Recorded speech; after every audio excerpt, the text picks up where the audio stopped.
الشيطان الرجيم. بسم الله الرحمن الرحيم. الحمد لله الذي هدانا لهذا وما كنا لنهتدي لولا أن هدانا الله لقد جاءت رسل ربنا بالحق. الصلاة والسلام على أشرف الأنبياء والمرسلين حبيب إله العالمين أبي القاسم محمد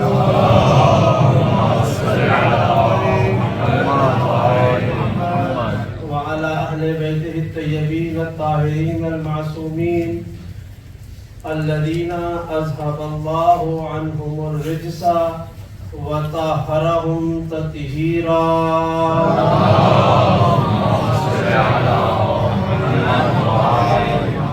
واللعنة الدائمة على أعدائهم أجمعين من يوم عداوتهم إلى قيام يوم الدين. أما بعد فقد قال حق سبحانه وتعالى في محكم كتابه الأعلى.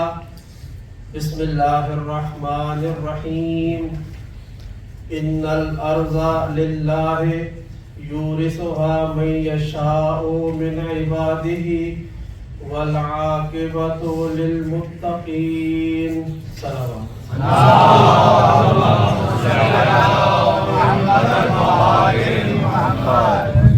محترم و مکرم سامعین کرام، راضان عزیز و طاہران ذیشان، السلام علیکم ورحمۃ اللہ وبرکاتہ.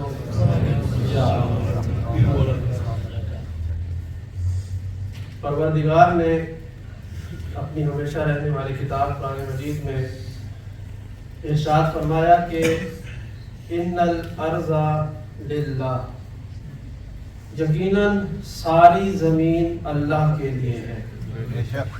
یورثھا من یشاء من عبادہ، وہ اپنے بندوں میں سے جسے چاہتا ہے اس کا وارث بنا دیتا ہے. والعاقبۃ للمتقین، اور نیک انجام صرف صاحبان تقوی کا ہوگا. سورہ اعراف کی یہ آیت، مختصر سی آیت کا یہ حصہ اپنے دامن میں بے انتہا معنی سمیٹے ہوئے ہیں. میں جو افراد مجھ سے ملاقات کر چکے ہیں جانتے ہیں، کل کچھ میری طبیعت ناساز ہوئی تو میں اسپتال میں ایڈمٹ ہو گیا تھا. آج صبح میں سیلف ڈسچارج کر کے اپنے آپ کو میں یہاں پر آ گیا اس مجلس میں شرکت کے لیے، اور کل دوبارہ پھر میں جا کے دوبارہ ایڈمٹ ہو گیا. تو ہو سکتا ہے پڑھتے درمیان میں رک جاؤں، کھانسی آ جائے، کچھ بھی ہو سکتا ہے، لیکن یہ پتہ ہے کہ جس کا ذکر کرنے کے لیے آئے ہیں وہ ہماری مدد کرے. میں حضرت میسا میں تمار کی اولاد میں سے ہوں. وہ شخصیت تھے کہ جن کے ہاتھ، پاؤں، آنکھیں، کان کٹ گئے، ذکر اہل بیت کرتے رہے. اس تک بھی حیرت نہیں ہوئی. حیرت یہ ہوئی کہ زبان کٹ گئی، پھر بھی ان کی زبان سے علی علی لوگ سنتے رہے، سمجھتے رہے. تو ہمارا اگر تھوڑا سا حال نازک ہو جائے، ناساز ہو جائے، تو ہم بھی اسی کی اولاد میں سے یا اسی امیر کا ذکر کرنے کے لیے جمع ہوئے ہیں. تو آپ سے گزارش یہ ہے کہ تھوڑا سا میرا ساتھ دیجیے گا تاکہ مجھے پڑھنے میں آسانی ہو، اور ہم سب مل کر جس عبادت میں شریک ہوئے ہیں اس کا تھوڑا سا حق ادا کر سکیں.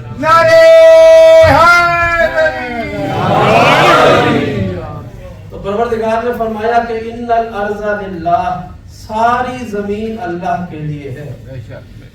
یورثھا من یشاء من عبادہ، جسے اپنے بندوں میں سے وہ چاہتا ہے اس کا وارث بنا دیتا ہے. ہے کس کی؟ پروردگار کی. اور پروردگار کیا کرتا ہے؟ اس کا وارث بنا دیتا ہے.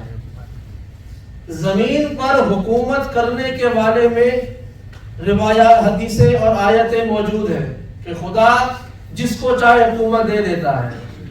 چونکہ زمین اللہ کی ہے، چاہے حکومت دے چاہے وراثت دے.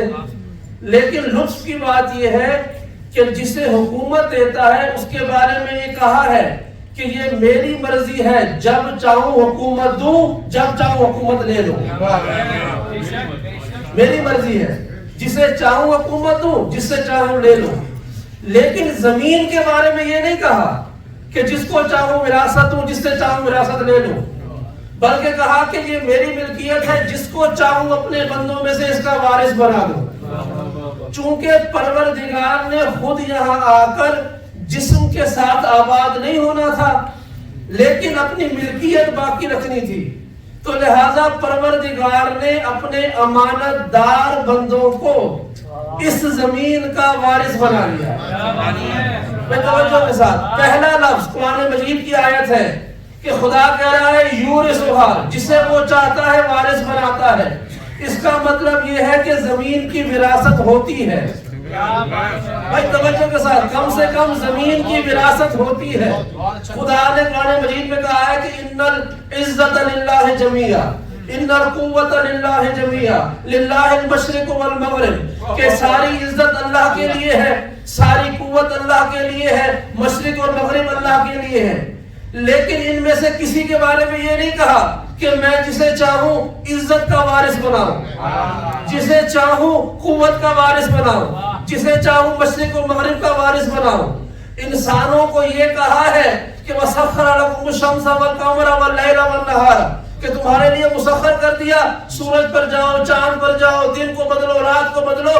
لیکن زمین واحد شے ہے کہ جس کے بارے میں یہ کہا ہے کہ میں نے تمہیں اپنے بندوں میں سے کسی کو اس کا وارث بنایا ہے. چونکہ پروردگار کا علم جانتا ہے کہ مشرق اور مغرب کے بارے میں جھگڑے نہیں ہوں گے، عزت اور قوت کے بارے میں جھگڑے نہیں ہوں گے، سورج اور چاند کے بارے میں جھگڑے نہیں ہوں گے. اس لیے ان کی وراثت کا ذکر نہیں کیا، بلکہ ہمیشہ رہنے والی کتاب قرآن مجید میں زمین کی وراثت کا ذکر کر کے بتا دیا کہ جب مجھ پروردگار کی ملکیت میں یہ زمین ہو کر میری وراثت میں جا سکتی ہے، تو پھر جس کا میں وارث بناؤں گا اس کی اولاد میں بھی کچھ اور وراثت میں جائے یا نہ جائے، زمین ضرور وراثت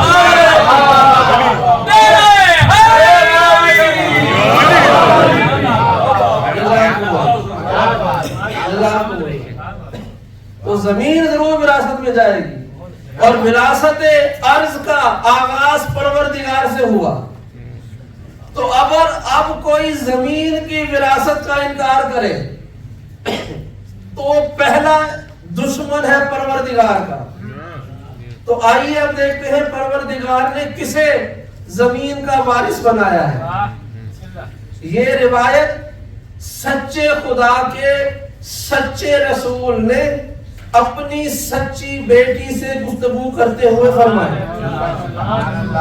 جب سیدہ کا عقد مولا کائنات سے ہوا تو اللہ کے رسول نے فرمایا کہ یا ابنتی، اے میری بیٹی، ان اللہ عز و جل زوجک بعلی وجعل هذه الارض فی صداق لک من مشى علیہا مبغضا لک مشى حراما.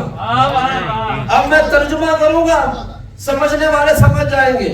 اے میری بیٹی فاطمہ، اللہ نے آپ کا عقد علی کے ساتھ کیا ہے. ان اللہ زوجک بعلی، اللہ نے آپ کا عقد کیا ہے علی کے ساتھ. حوالوں کا میں ذمہ دار ہوں، روایتوں کے لفظ کا میں ذمہ دار ہوں، ایک ایک بات کا ایک ایک زیر زبر پیش کا میں ذمہ دار ہوں. لیکن اگر سمجھ میں آ جائے تو میرے پڑھنے پر نہیں، سیدہ کی عظمت پر بولیے گا ضرور. رسول نے فرمایا کہ اے میری بیٹی، اللہ نے آپ کا عقد علی کے ساتھ کیا ہے. وَجَعَلَ هَذِهِ الْأَرْضَ فِي صِدَاقٍ لَكِ، اور اس ساری زمین کو آپ کا حق مہر بنایا ہے. اس زمین کو آپ کا حق مہر بنایا ہے.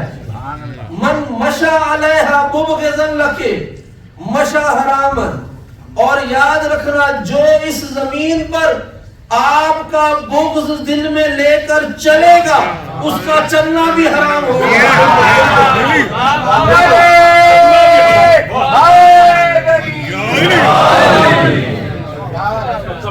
اس کا چلنا بھی حرام ہے. اور سارے فرقہ ہے اسلامی میں قانون شریعت کا ایک متفقہ فیصلہ ہے. جس طرح سارے شیعہ سنی مل کے مانتے ہیں نا کہ نمازیں 5 ہیں اور نماز کے لیے قبلہ رخ شرط ہے, وضو بھی شرط ہے, طریقہ الگ ہو سکتا ہے, لیکن جو ایک چیز پہ اتفاق ہے وہ یہ ہے کہ نمازیں 5 ہیں. اسی طرح اتفاقی مسئلہ یہ ہے کہ بے شک آپ جائز کام کے لیے ہی کیوں نہ جا رہے ہو, اگر راستے میں آپ نے کوئی حرام کام کر دیا تو وہ آپ کا جائز کام بھی باطل ہو جائے گا. رسول نے کہا کہ من مشا علیہا مبغضا لکے مشا حرامن, اے فاطمہ کوئی آپ کا دشمن زمین پہ چلے گا تو اس کا چلنا بھی حرام ہے. اس کا مطلب یہ ہے کہ یہ آباد مسجدوں کو نہ دیکھنا کہ کتنی آبادیں ہو رہی ہے, یہ دیکھنا یہاں پہ چل کے آنے والا کون ہے. اگر فاطمہ کا دوست ہے تو اس کی نمازیں قبول ہے, اگر سیدہ کا دشمن ہے تو اس کا آنا بھی حرام ہے, نماز پڑھنا بھی حرام ہے.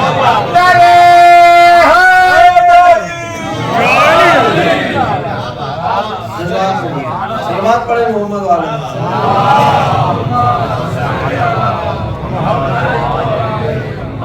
جزاکم اللہ. اور درمیان میں ایک لفظ بڑا دلچسپ آیا کہ پروردگار نے آپ کا عقد کیا علی کے ساتھ, وَجَعَلَ هَذِهِ الْأَرْضَ فِي صِدَاقٍ لَكَ, اور اسے آپ کو آپ کے حق مہر میں رکھا ہے.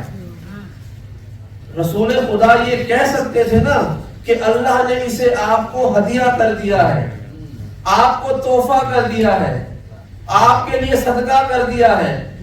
کہا کہ یہ آپ کے حق مہر میں رکھا ہے. حق مہر کون دیتا ہے؟ شوہر دیتا ہے.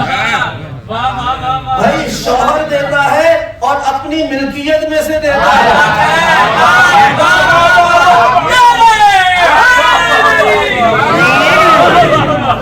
شوہر حق مہر دیتا ہے, اپنی ملکیت میں سے دیتا ہے.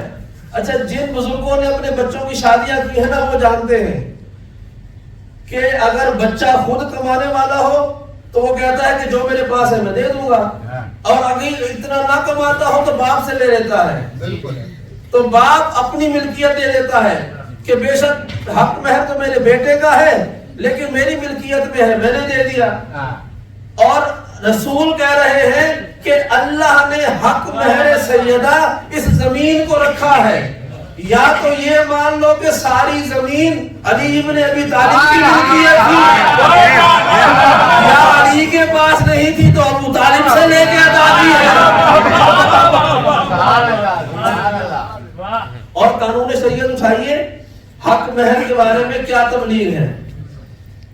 طریقہ اللہ کے رسول نے خود ہمیں کر کے دکھایا کہ دیکھو اتنا حق مہر نہ مانگو کہ سامنے والا دے نہ سکے,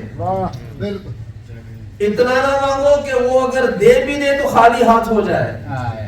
یعنی اس کے پاس جتنی حیثیت ہو اس میں سے اتنا لے لو کہ وہ تمہیں دے بھی دے اور پھر بھی اس کے ہاتھ بھرے رہ جائیں. یہ ہم سب کے لیے حکم ہے کہ اپنی بچوں کے لیے, بیٹیوں کے لیے جب حق مہر کی باری آئے تو سامنے والے کو شرمندہ نہ کرو, اس کی حیثیت کے مطابق مانگو. اور اللہ نے کہا ہے کہ اے علی فاطمہ کو حق مہر میں یہ ساری زمین دے دو. اب کم سے کم یہ زمین تو میرے مولا کی ملکیت میں ہے, اور مولا نے یہ نہیں کہا کہ پروردگار تو نے صرف زمین ہی تو مجھے دی تھی, اب وہ بھی زہرا کو دے رہا ہے.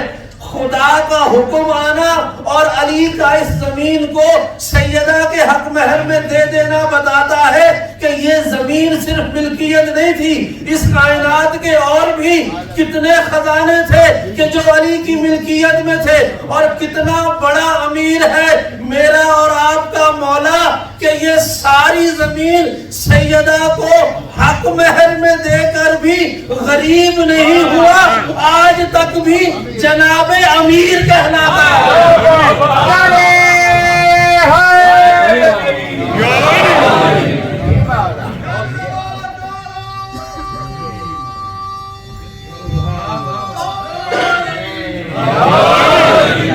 جزاکم آج تک بھی وہ جناب امیر کہلاتے ہیں، اتنا بڑا امیر ہے میرا مولا۔ اور پروردگار نے اس زمین کو اپنے بندوں کے لیے، چنے ہوئے بندوں کے لیے وراثت میں دے دیا کہ جاؤ یہ زمین میں نے تمہیں وراثت میں دے دی۔ اور سیدہ کے عقد کے موقع پر یہ آیت، یہ رسول خدا کا فرمان ہمارے سامنے ایک قاعدہ کلیہ بن گیا کہ اصل میں زمین کی ملکیت کس کے پاس تھی، اب کس کے پاس آ گئی۔ تو لہذا سیدہ کے ساتھ وفاداری آپ کے زمین پر کیے ہوئے ہر عمل کی قبولیت کا ثبوت ہے، کیونکہ زمین پہ جو عمل آپ کریں گے خدا کے سامنے پیش ہوگا۔ ملکیت ہمارے یہاں مسئلہ شریعت یہ ہے کہ اگر آپ غصبی جگہ پر مالک کی مرضی سے پوچھے بغیر بیٹھ بھی گئے تو وہ بیٹھنا جائز نہیں ہے۔ وہاں بیٹھ کر آپ اللہ اکبر اللہ تسبیح کرتے رہے اور خدا سے کہے پروردگار میں یہ تسبیح کر کے لایا ہوں، تو خدا پہلا سوال کرے گا کس جگہ پر کی تھی؟ وہ کہے گا فلاں کے گھر میں، کہا فلاں تو راضی نہیں تھا۔ تو اگر ایک ہماری اور آپ کی ہوئی چھوٹی سی تسبیح بھی قبول ہونے سے پہلے جگہ کا ثبوت مانگتی ہے کہ مالک راضی تھا یا نہیں، تو یہ آدم کی ساری نسلوں کو قیامت تک آنے کے لیے پیغام ہے کہ خبردار اپنی نمازیں روزے حج لے کر پروردگار کے سامنے بعد میں جانا، پہلے یہ دیکھنا جس کی ملکیت پہ کھڑے ہو کر یہ عمل کیے تھے وہ راضی بھی ہے یا نہیں ہے۔ اگر وہ راضی ہے تو سارے عمل قبول ہو جائیں گے، اور اگر وہ راضی نہ ہوئی پروردگار ان اعمال کو منہ پہ دے کے مارے گا کہ جب مالک راضی نہیں ہے تو خالق بھی راضی نہیں ہوتا۔ صلوات پڑھیں محمد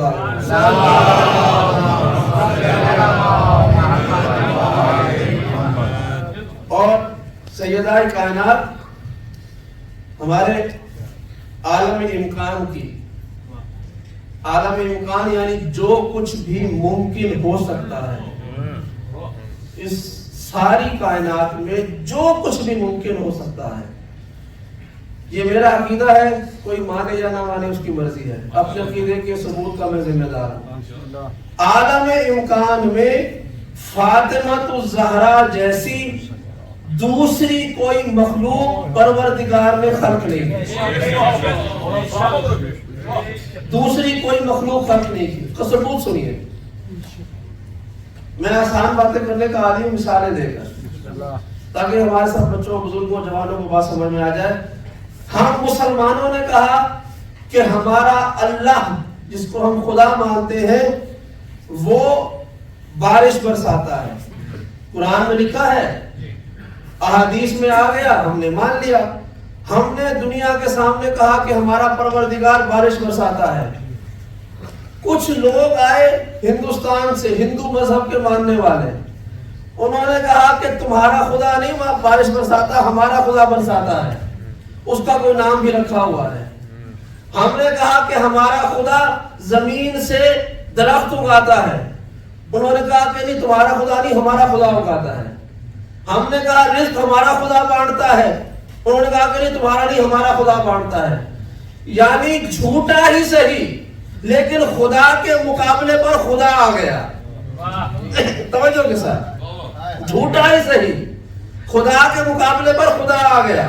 ہم نے مثلا کہا اللہ ہمارا رب ہے، فرعون نے کہا کہ میں رب ہوں، نمرود نے کہا میں رب ہوں، جھوٹا ہی صحیح خدا کے سامنے آ گیا۔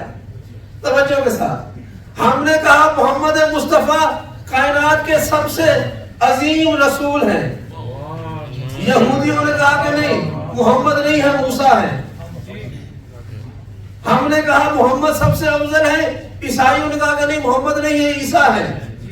یعنی بے شک افضلیت میں کم ہی صحیح لیکن مقابلے پر آ گئے۔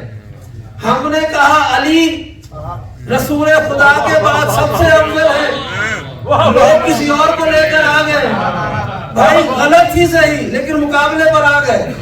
ہم نے کہا کہ علی کے بعد حسن ہے، تو کوئی شام سے آ گیا، چھوٹا ہی صحیح لیکن سامنے آیا۔ ہم نے کہا حسین سب سے افضل ہے تو وہ یزید کو لے کے آ گئے، چھوٹا ہی صحیح لیکن حسین کے سامنے تو آئے کہ تم جیسے تمہارا حسین ہے ویسے ان کا یزید ہے۔ لیکن کائنات میں نے جملہ کہا تھا عالم امکان میں فاطمہ جیسی اور کوئی نہیں ہے۔ ہم نے کہا کہ فاطمہ سیدۃ النساء العالمین ہے، خدا سے لے کر حسین تک ہر ایک کے مقابلے میں لانے والے فاطمہ کے سامنے نہ اپنی عورتیں لا سکے نہ اپنے مرد لا سکے۔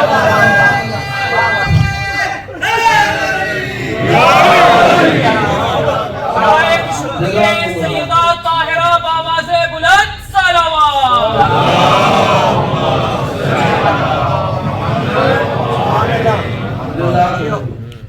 کہ کسی نے کہا تھا خدا کے تمہارے خدا کے مقابلے میں ہمارا خدا ہے، لیکن ہم نے کہا کہ ہماری سیدہ کائنات کی عورتوں کی سردار ہے، اس کا مقابلہ کوئی نہیں کر سکا۔ جھوٹا ہی صحیح، کسی نے یہ نہیں کہا کہ فلاں رضی اللہ تعالی عنہا وہ سیدہ نساء ہے۔ ہم نے کہا ہماری آقا زادی کے بچے سیدہ شباب اہل جنت ہے کہ آپ کے بیٹے جنت کے جوانوں کے سردار ہیں، تو اگر کسی کے دل میں خواہش بھی آئی ہوگی خدا نے اس کو بیٹے ہی نہیں دیے۔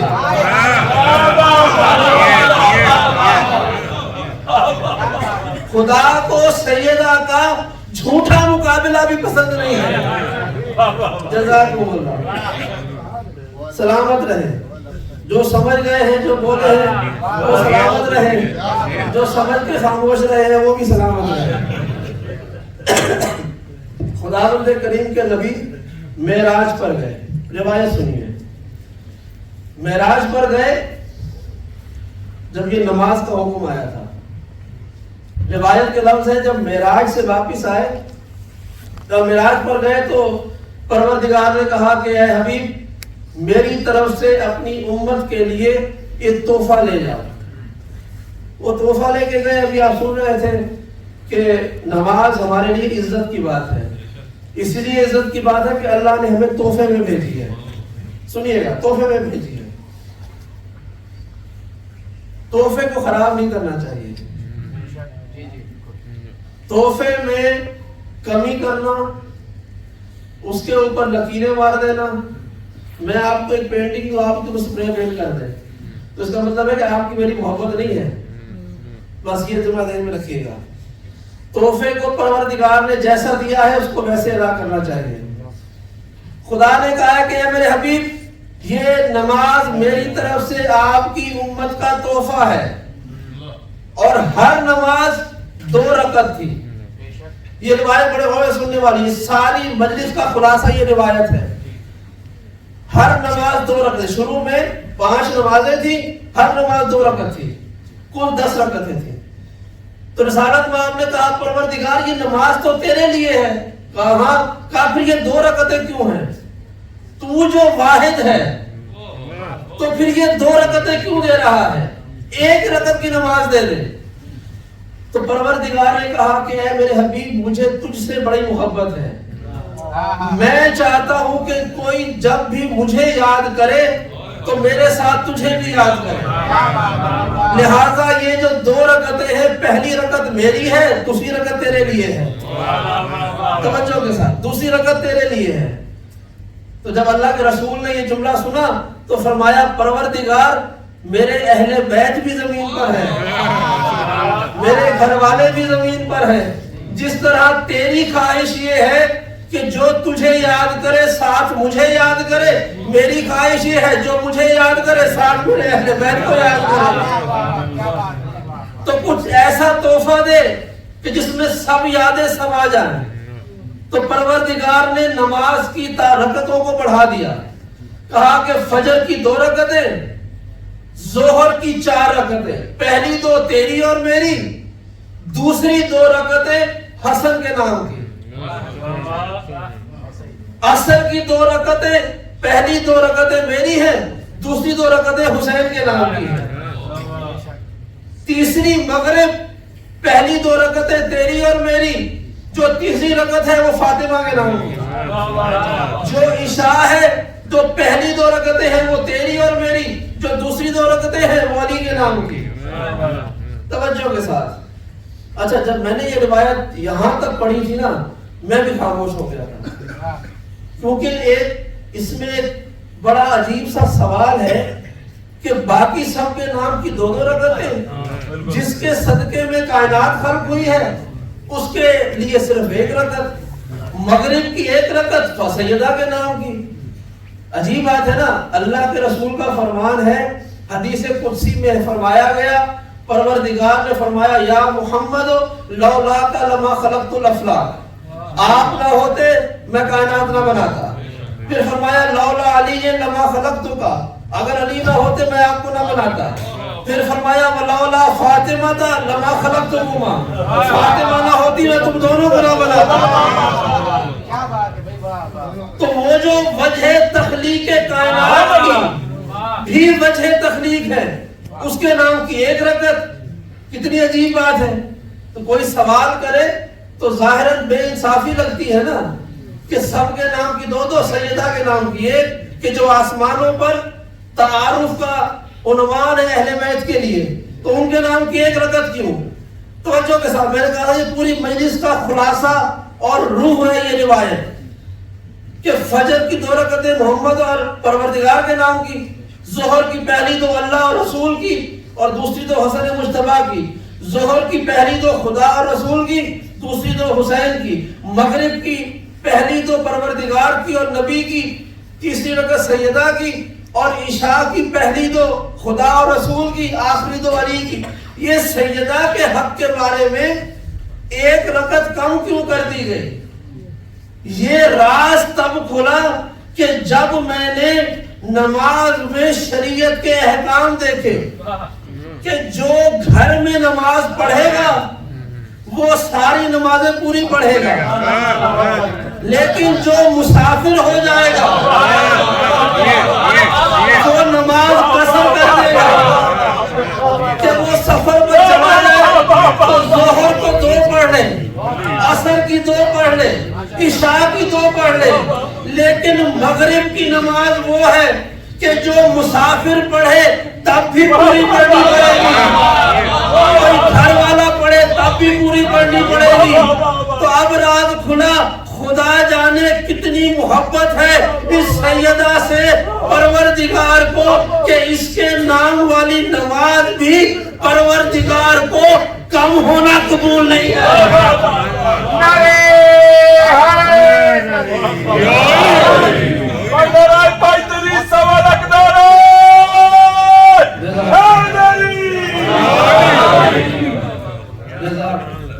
کہ سیدہ کے نام کی نماز بھی قصر نہیں ہونی چاہیے. اور نماز سے جملہ یاد آیا، جب یہ نمازوں کے نزول کے واقعات ہو رہے تھے نا، نئی نمازیں آ رہی تھی مستحبات میں سے، تو لوگ چونکہ نئے مسلمان ہو رہے تھے تو بڑے شوق سے نمازیں پڑھتے تھے، پوچھتے تھے رسول خدا سے کہ نہیں کوئی نماز آئی تو وہ بھی پڑھ رہے تھے. اتنے میں نماز شب کا حکم آ گیا. بڑی لمبی نماز ہے، 11 رکعت کی نماز ہوتی ہے. اچھا، اور یہ وہ نماز ہے جو پروردگار کو سب سے زیادہ محبوب ہے. یاد رکھیے، نماز شب، نماز تہجد، صلاۃ اللیل، پروردگار کو بڑی محبوب ہے یہ نماز.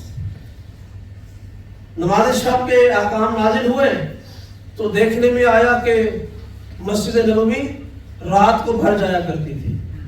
یہ نئے مسلمان جو ہو رہے تھے وہ نمازوں میں لگے ہوئے تھے. مال غنیمت آتا تھا جنگوں سے، پیٹ بھر جاتے تھے، یعنی کمانے کا اتنا مسئلہ نہیں تھا. بیت المال سے ضرورت پوری ہو جا رہی تھی تو نمازیں پڑھ رہے تھے ماشاءاللہ. انہی کی وجہ سے آج ہمارے ہاں نمازیں باقی ہیں. تو نماز شب بھی ہمارے پاس پہنچی. اللہ کے رسول ایک مرتبہ اصحاب کرام کے درمیان بیٹھ کر نماز شب کی فضیلت بیان کر رہے تھے کہ قیامت کے دن سب سے قریب میرے وہ نمازی ہوگا جو نماز شب پڑھتا ہوگا. یہ آپ فرما رہے تھے. اتنے میں جناب سلمان فارسی آتے ہوئے نظر آئے۔ جب آپ آئے تو اللہ کے رسول نے بلا کر پاس بٹھا لیا اور پھر یہ جملہ کہا، قیامت کے دن نماز شب پڑھنے والا میرے اتنے قریب ہوگا جیسے سلمان فارسی میرے ساتھ بیٹھا ہے۔ توجہ کے ساتھ اب جناب سلمان فارسی کو پروردگار نے زمین پر، رسول خدا نے زمین پہ بتا دیا کہ یہ قیامت کے دن میرے اتنے قریب ہوگا۔ تو جب یہ محفل برخاست ہوئی تو بعض لوگوں نے جناب سلمان سے کہا کہ اے سلمان، ہم نے تو تمہیں کبھی نماز شب پڑھتے نہیں دیکھا، ہم نے کبھی تمہیں رات کو مسجد میں آتے نہیں دیکھا، ہماری کمر میں خم آ گیا ہے نماز شب پڑھ کے، ہمیں 11 رکعتیں پڑھنی پڑتی ہیں رسول کی قربت کی وجہ سے، اور تمہیں ہم نے آج تک یہاں پر نہیں دیکھا۔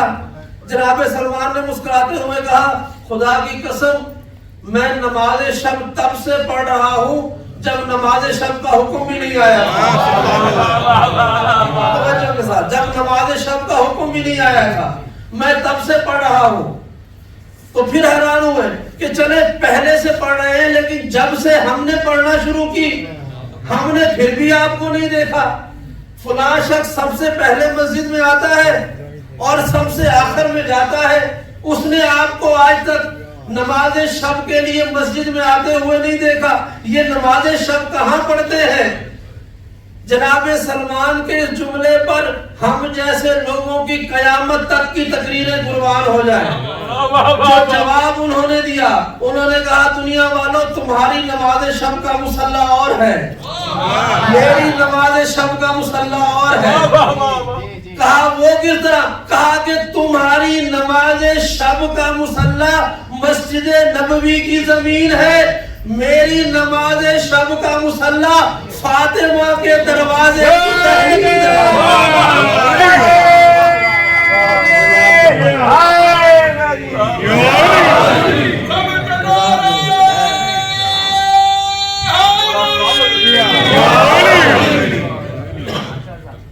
کہا میں وہاں اس وقت سے نماز شب پڑھ رہا ہوں جب تمہارے ہاں حکم ہی نہیں آیا تھا۔ تو اتنے میں ایک شخص بول اٹھا کہ ہاں میں نے کچھ دفعہ سلمان کو دیکھا ہے کہ یہ آدھی رات کے وقت علی کے دروازے کے باہر بیٹھ کر اپنی داڑھی سے جھاڑو دے رہا ہوتا ہے۔ سلمان نے کہا تمہاری نماز شب یہ ہے اور جو عمل میں کرتا ہوں وہ میری نماز شب ہے۔ جزاکم اللہ۔ تو سیدہ کی عظمت، اور میں آخری جملہ کہہ دوں، ساری دنیا کے محققین، محدثین، مفسرین، ادباء، شاعر، آیات اعظام، مراجع اعظام، جو شخص بھی حوضہ علمیہ قم، نجف، مشہد، کربلا، کاظمین کہیں پر بھی پڑھ رہا ہے اور علم کے کسی بھی شعبے سے وابستہ ہے، توجہ رکھیے گا، وہ صلوات پڑھے محمد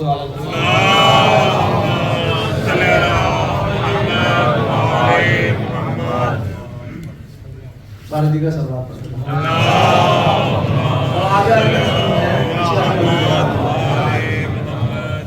عظمت بی بی پاک پر بابا سے بلند نعرہ صلوات۔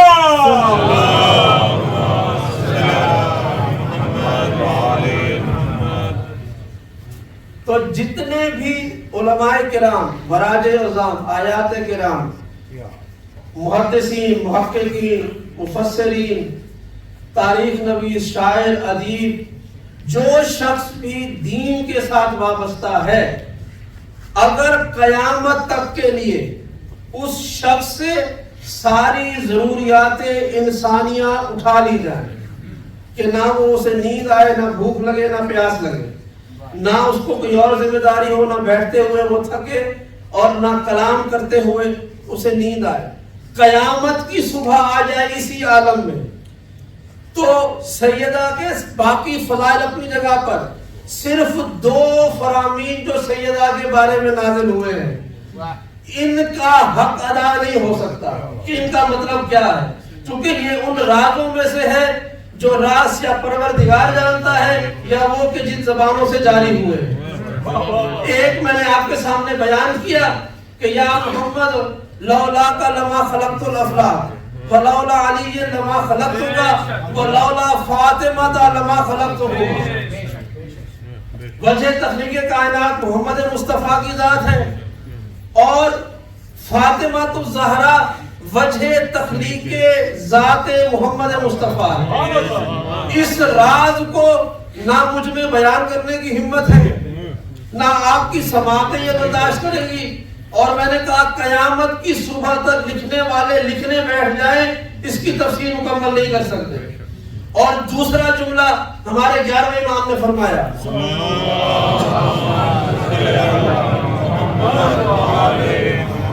فرماتے ہیں کہ نحن حجج اللہ علی خلقہ، ہم اللہ کی مخلوق پر اللہ کی حجتیں ہیں.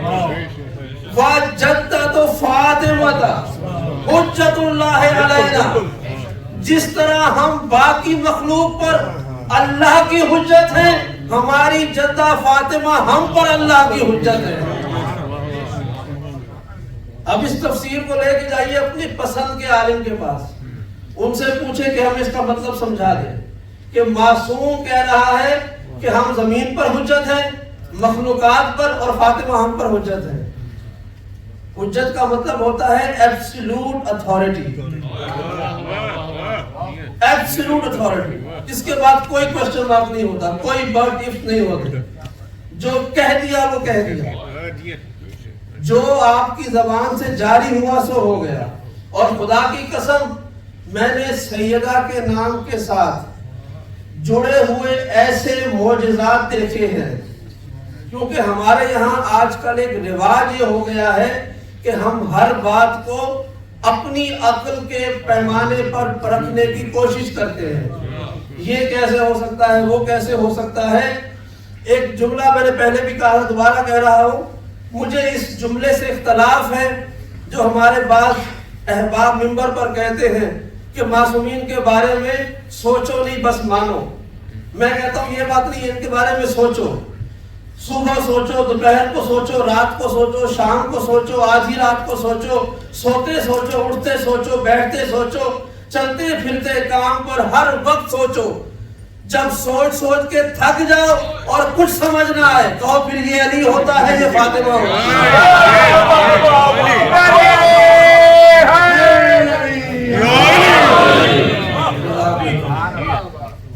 سوچیں. آپ کی ہمتیں تھکیں گی تو آپ مانیں گے کہ ہم ان کو نہیں سوچ سکتے.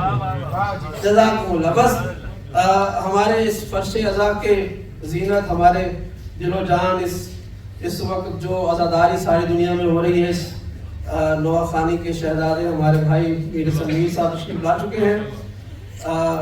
خدا ان کو سلامت رکھے اور ساری دنیا میں جہاں جہاں ذکر سجدہ کرنے والے لوگ موجود ہیں پروردگار انہیں اپنی حفظ و امان میں رکھے. ایک روایت ان کے لیے، ہمارے لیے، سب کے لیے.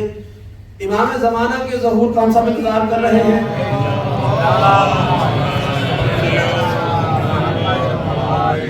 ہم سب انتظار کر رہے ہیں اپنے وقت کے امام کی تشریف آنے کا.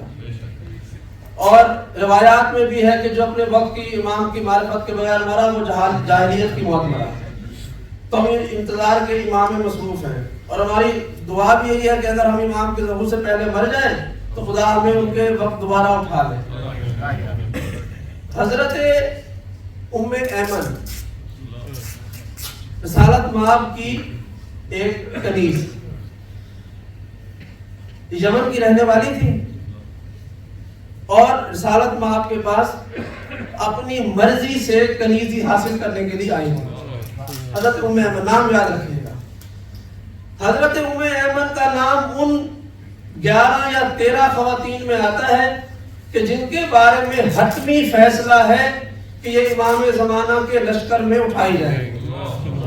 حضرت آسیہ فرعون کی جو بیوی تھی ان کا بھی نام ہے. حضرت ہمارے یاسر کی والدہ نام سمیہ ان کا بھی نام ہے. کچھ اور خواتین کے بھی نام ہے. ایک نام حضرت ام ایمن کا ہے.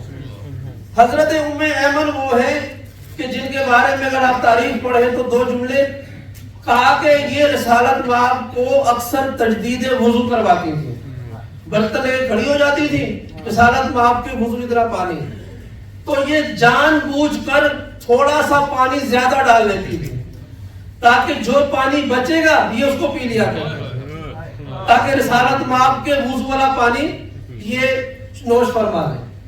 اسی طرح جب رسالت مآب کھانا کھاتے تو رسالت مآب جان بوجھ کر تھوڑا سا کھانا اپنے تشت میں چھوڑ دیتے تھے، حضرت ام ایمن کو کھا لیا کرتی تھی۔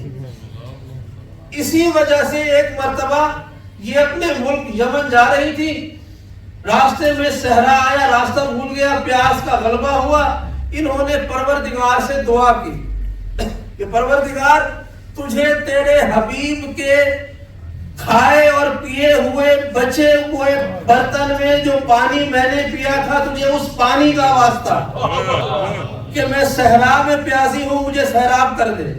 تو پروردگار نے اس پانی کے صدقے میں ان پر ابر رحمت کو نازل کیا، اور میرے امام فرماتے ہیں اس دن کے بعد جب تک حضرت ام ایمن زندہ رہی دوبارہ کبھی پیاس نہیں لگی۔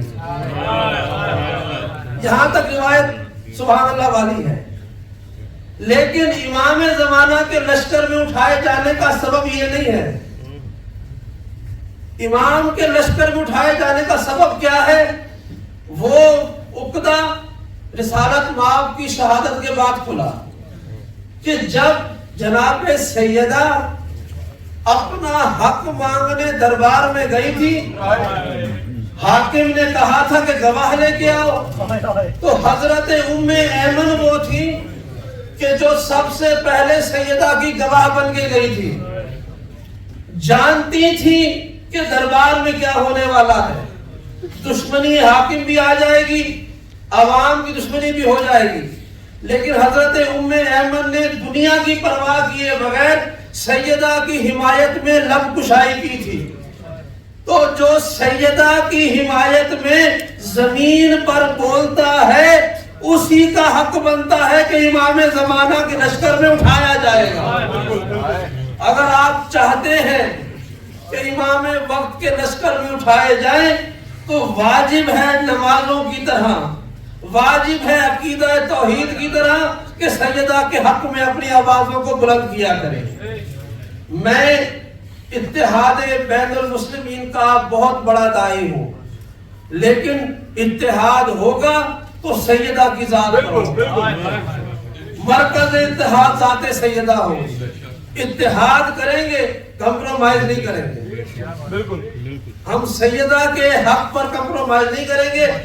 میں تو کہا کرتا ہوں بانیان سے، آئندہ بھی کہوں گا، باقی سارا سال بلائیں نہ بلائیں، ایام فاطمیہ کی مجالس میں اہل سنت دوستوں کو ضرور بلایا کریں تاکہ وہ آئیں اور ذمہ دار لوگوں سے حق کے سیدہ کو سنیں۔ ہم نفرت نہیں پھیلاتے، ہم حق بتاتے ہیں۔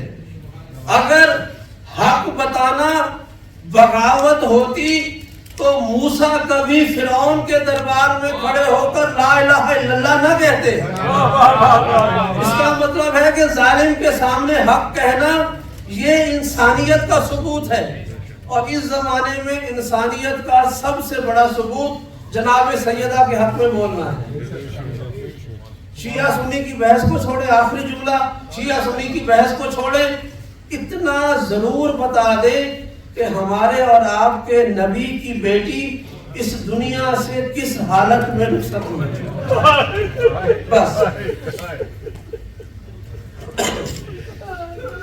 کسی عالم کا قول نہ لیں، کسی شاعر کا شعر نہ پڑھیں، خود سیدہ سے پوچھیں کہ آخر ایسا کیا ہوا کہ بیوی نے کہا سبت علیہ لو انہا سبت علیہ میں سبت لیالیہ، کہ بابا آپ کے بعد مجھ پر بوجھ نہیں ہوئے، وہ مصائب آئے کہ اگر یہ روشن دنوں پر پڑتے تو وہ سیاہ راتوں میں تبدیل ہو جاتے۔ خدا کی قسم یہ میرے دونوں طرف میرے مولا کے حرم کی شبیہ رکھی ہوئی ہے۔ نجف میں میرے اساتذہ نے یہ جملے کہے کہ کہ ابھی ہمارے ماننے والوں کو سیدہ پر ہونے والے مظالم کا 5% بھی نہیں پتا، ابھی نہیں پڑھا، نہیں بتایا گیا کہ سیدہ کے ساتھ کیا ہوا۔ اور ائمہ کی زبانی یہ جملے ہم تک پہنچے کہ اگر ہماری جدہ پر ہونے والے ظلم ہمارے شیعہ سن لیں تو یہ خنجر اٹھا کر اپنے گلے کاٹ لیں۔ وہ جو چند روایتیں میں نے پڑھی اور اس کے بعد خدا کی قسم اب تک سکون نہیں آتا یہاں فاطمیہ میں کہ کون سی روایت بیان کی جائے۔ میری آقا زادی شاعرہ نہیں تھی، وہ صدیقہ کبریٰ تھی، اور وہ صدیقہ کہہ رہی ہے کہ ایسے ظلم ہوئے ہیں کہ اگر وہ روشنی پر پڑتے تو روشنی تاریکی میں تبدیل ہو جاتی۔ عزیزانو، آپ کی آنکھوں سے آنسو نکل آئے، سیدہ انہیں کی بارگاہ میں قبول، اور ان رونے والوں کو سوائے اپنے غم کے کسی غم میں نہ رلائے۔ اللہ کے رسول سیدہ کے زانوں پہ سر رکھ کے آرام کر رہے تھے کہ دروازے پہ دستک ہوئی۔ پوچھا گیا کون ہے؟ جواب ملا کوئی شخص ہے، رسول سے ملنا چاہتا ہے۔ سیدہ نے کہا کہ اسے کہو میرے بابا آرام کر رہے ہیں۔ کچھ لمحے گزرے تھے، پھر دستک ہوئی، کہا وہی شخص آیا ہے۔ جب تیسری دفعہ دستک ہوئی نا تو سیدہ کی آنکھوں سے آنسو جاری ہوئے، تو آنسو چہرہ رسالت پر گرے۔ رسول خدا بیدار ہوئے، سیدہ کیا ہوا؟ کہا بابا دروازے پہ کوئی شخص آیا ہے، اسے میں کہہ رہی ہوں چلا جائے، وہ پھر بھی نہیں جا رہا۔ رسول نے کہا اے زہرا یہ تیرے دروازے کی عزت ہے کہ آنے والا اجازت مانگ رہا ہے، ورنہ جو آنے والا ہے یہ اجازت نہیں مانگتا۔ اس کا کام ہے کہ ماؤں کی آغوش کو ویران کر دے، کبھی بچوں کو یتیم کر دے۔ یہ ملک الموت ہے جو مجھے لے جانے آیا ہے۔ اب پتہ چلا سیدہ کی آنکھ سے آنسو کیوں جاری ہوئے کہ جس دروازے پہ رک کے رسول سلام کرتے تھے فرشتے اس کا احترام کرتے تھے، رسول کی آنکھ بند ہونے کے کچھ لمحے بعد کلمہ پڑھنے والے ہاتھوں میں آگ اور لکڑیاں لے کر اجرکم اللہ اجرکم اللہ اجرکم اللہ۔ مجھے جب عدنان کے علی صاحب نے کہا کہ سیدہ کی شہادت پڑھنی ہے، خدا کی قسم میں سوچ رہا تھا کہ کون سی شہادت پڑھوں، دربار والی پڑھوں، گواہ مانگنے والی پڑھوں، چھڑلائے جانے والی پڑھوں، دروازے پہ آنے والی پڑھوں، دروازہ گرائے جانے والی پڑھوں۔ عدالت بس دو جملے سن لینا۔ تاریخ یہ کہتی ہے سیدہ کے دروازے پہ شور اٹھا اور پیغام ملا کہ حاکم وقت کے لوگ آئے ہیں اور امام کو دربار میں لے جانا چاہتے ہیں۔ اس مظلوم گھرانے کا اس دن سے سلسلہ شروع ہوا دربار جانے کا۔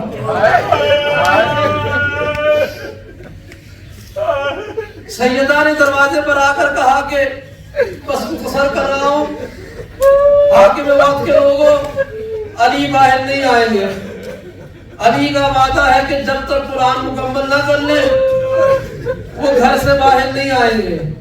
آوازیں بلند ہونا شروع ہوئی۔ جب آوازیں بلند ہونا شروع ہوئی تو سیدہ نے بس اتنا جملہ کہا تھا، مسلمانوں تمہیں خبر ہے تم کہاں کھڑے ہوئے ہو؟ اس دروازے پہ میرا والد آ کر سلام کیا کرتا تھا۔ تو جواب ملا کہ اگر علی باہر نہ آئے تو ہم اسے آگ لگا دیں گے۔ جب آگ کا نام سنا سیدہ نے کہا تم جانتے ہو دروازے کے دوسری جانب میں فاطمہ کھڑی ہوں۔ تو ظالم نے کہا اگر فاطمہ کھڑی ہے تو کھڑی رہے۔ ابھی یہ گفتگو جاری تھی، اب یہ جملہ کہنے میں مجھے کتنی دیر لگی ہے، بس اتنی دیر گزری۔ کہ آگ کا شعلہ بلند ہوا، سیدہ نے دھواں اٹھتے ہوئے دیکھا اور حیرت سے جناب فضا سے کہا بہن فضا انہوں نے میرا گھر جلا ڈالا۔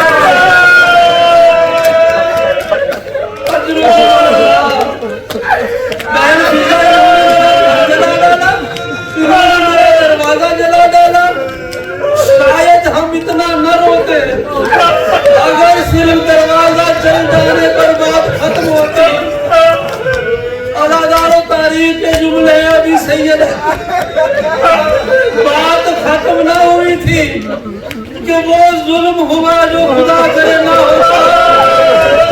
ایک ظالم نے چلتے ہوئے دروازے کو اتنی زور سے مارا،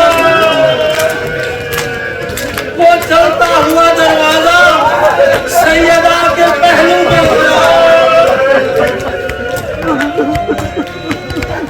سیدہ کا نوحہ بلند ہوا، ابو الحسن وہ میری پسلیاں اجرکم اللہ، وہ میری پسلیاں ٹوٹ گئی۔ ایک جملہ سن لیں گے، آیا صافی الپیغانی اپنی کتاب مکتوبات اسلامیہ میں لکھتے ہیں، آقا صافی الپیغانی، یہ بڑی مشکل روایت ہے، لکھتے ہیں کہ جب دوسری حکومت آئی حاکم وقت نے امیر شام کے نام پیغام لکھا، ایک خط لکھا، اس خط میں ایک جملہ لکھا کہ اے امیر شام تو جانتا ہے لوگ جس بیوی کو سیدۃ النساء کہتے تھے میں نے اپنے ہاتھوں سے اس بیوی کی کمر پر